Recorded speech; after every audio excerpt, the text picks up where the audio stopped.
We continue during this sacred and holy month of Elul to try to find greater meaning, connection, profundity in our tefillos, in our davening experience. There is a beautiful idea advanced by the Baal Shem Tov HaKadosh. The Rebbe is speaking about the concept of kavanah, of having concentration when we daven, and the power of kavanah. And the Baal Shem Tov was trying to convey to his Hasidim, what is it that kavanah does, right? We always speak about this. There's tefillah with kavanah, tefillah without kavanah. We all know that davening with kavanah, concentration is better. Whatever concentration means, whether it means on a simple, basic level, understanding the meaning of the words, on a deeper level, higher level, perhaps even understanding the meaning of the tefillos, all of us understand that davening with kavanah is certainly better. But says the Rebbe, he gave a beautiful mashal. He says, if you could imagine, a person has a home, and the home has a whole bunch of rooms, and each of the rooms has a locked door, a door with a lock on it. So the Rebbe says, so you try to get into a room, you can't get into the room without the key. Put the key in the hole, turn it, and suddenly you're able to enter. The Rebbe says, kavanah is like a key. Kavanah gives you access to things that you would be unable to access without. Whatever level of, whether it's access to Hashem, whether it's access to bracha, whether it's access to simcha, whatever it is, but kavanah is the key that lets you into the locked room. Kavanah is the key that gives you unfettered access to whatever it is that you are davening for. But says the Rebbe, sometimes the keys become rusty. Sometimes the keys haven't been used in a while, and the keys themselves fall into a state of disrepair. Sometimes the keys are so rusted over that they can't open the door. And obviously the nimshal, the parallel that Rebbe is saying is that sometimes, I haven't davened with kavanah in such a long time.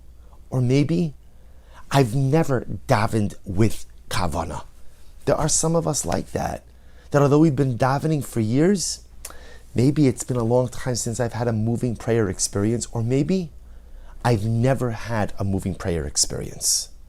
Rahman al-Islam, it happens. Some of us go through our lives, and the truth is we just have this platonic relationship with Hashem.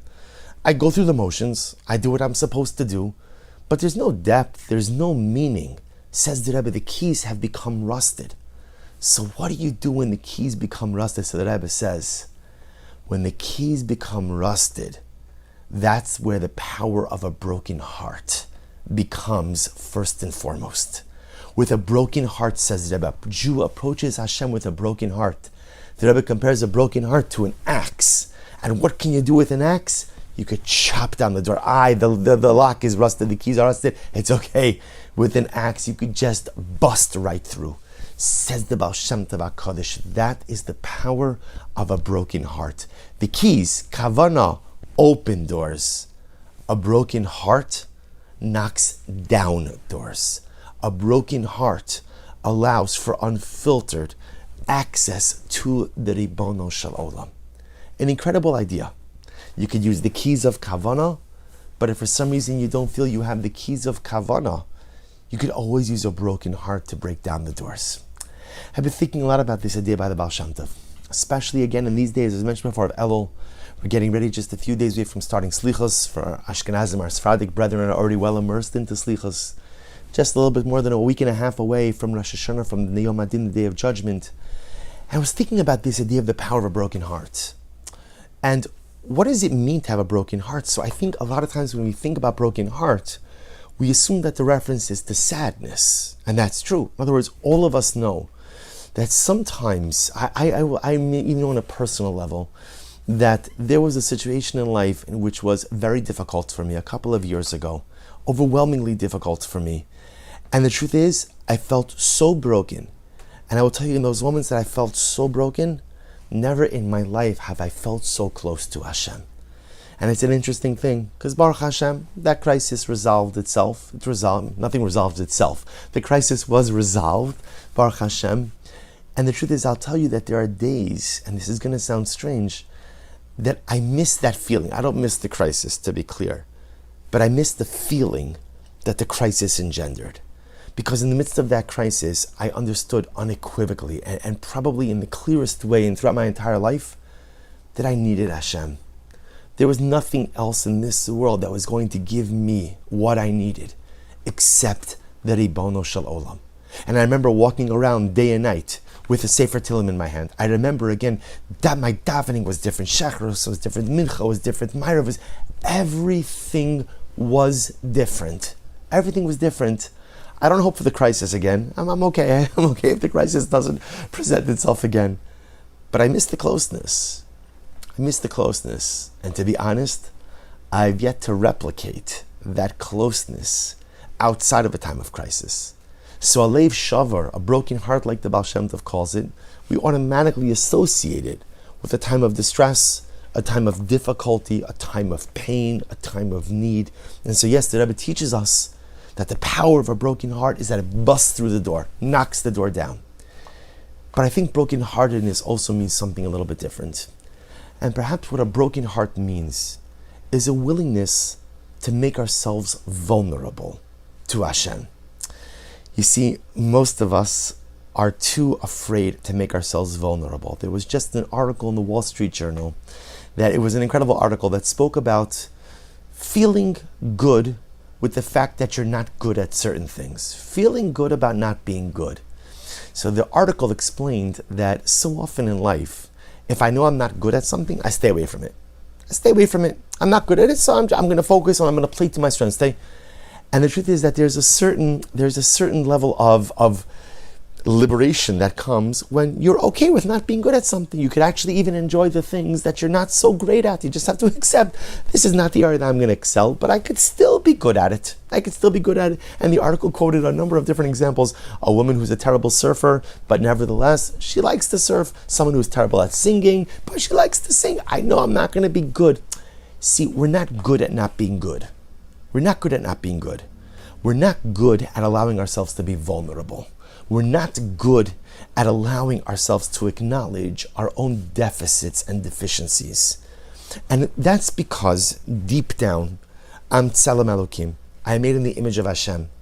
And so sometimes we think that just as my Creator, of course, is this paragon of perfection, the Ribbon Shalom is perfect, inside out, all perfection. So somehow, because I'm made in the image of Hashem, I create this expectation of perfection for myself. And if I'm not perfect, or better stated, when I'm not perfect, because none of us are perfect, it's difficult for me to acknowledge that. And it's difficult for me to really confront that. And perhaps what the Rebbe is trying to teach us is the most powerful thing in the Tefillah experience is an opportunity to acknowledge, confront, and own our own vulnerability. What does it mean to come before Hashem with a broken heart? What it means is not necessarily a time of distress or pain or difficulty, but the greatest broken heart is when I recognize there are parts of me that are broken. There are many, many parts of me that are broken. And the truth is, I'm probably too embarrassed to share that, even with my spouse, with my children, with my friends. I don't want to share with anyone. But I want to share it with you. I want to share it with you. I want to come before you, my Father, and I want to share my vulnerabilities. I want to make myself vulnerable by expressing myself to you, by telling you how I feel about me, not about life necessarily in general. Yes, I know to daven for refuah, for parnasa, for shidduchim, but Choshen Baruch Hu, I'm coming to you with a broken heart, because the truth is, I'm insecure enough. I'm too insecure to necessarily share my deficiencies with others, but with you, HaKadosh Baruch Hu, I could share everything. And the Baal Shem Tov HaKadosh says, when you summon up the strength to make yourself vulnerable before HaKadosh Baruch Hu, when you come before with the Ribbon Shalom with that broken heart of vulnerability, when you come before Hashem and say, Ribbon Shalom, I'm struggling, and you fill in the blank with whatever, or blanks, with whatever your struggles are, and you come before Hashem with a broken heart, that's an axe to the door that knocks down every door, that breaks down every mechitza, that breaks down every single barrier, and that brings you front and center to the Ribono Shel Olam. A broken heart is the ticket to the audience with my Father, to an audience with the King, to a connection with the Ribono Shel Olam. Such is the power of a broken heart, says the Rebbe. And so as we go and we continue on our journey of Tefillah, First of all, we should be zochem, Yirtzeh Hashem, to utilize the keys of Kavanah, because the truth is those are powerful keys. A tefillah with Kavanah could open up so many doors. A tefillah with Kavanah could give me access to so much bracha. But if you're like me, and maybe over the years your keys have become a little bit rusty, and maybe they don't work in the doors anymore. Maybe you just feel like every single door is closed to you. And in that moment when your keys don't work and you feel like every single door is closed, it's tempting to want to give up. But in that moment, recognize that you have the most powerful force in the universe, the power of a broken heart. And not just simply the ability to connect with Hashem in a time of distress, but an ability to come before Hashem and to make yourself vulnerable. To come before Hashem and to make yourself vulnerable with the honesty of who you are, and what I'm not. To come before Hashem with the pain of my struggles and of my difficulties. And when I make myself vulnerable, when I come to my God with that broken heart, that puts an axe in my hand to chop down, to knock down every single door that stands in my way. May be zochem, Yirtzeh Hashem, to acquire and use the keys.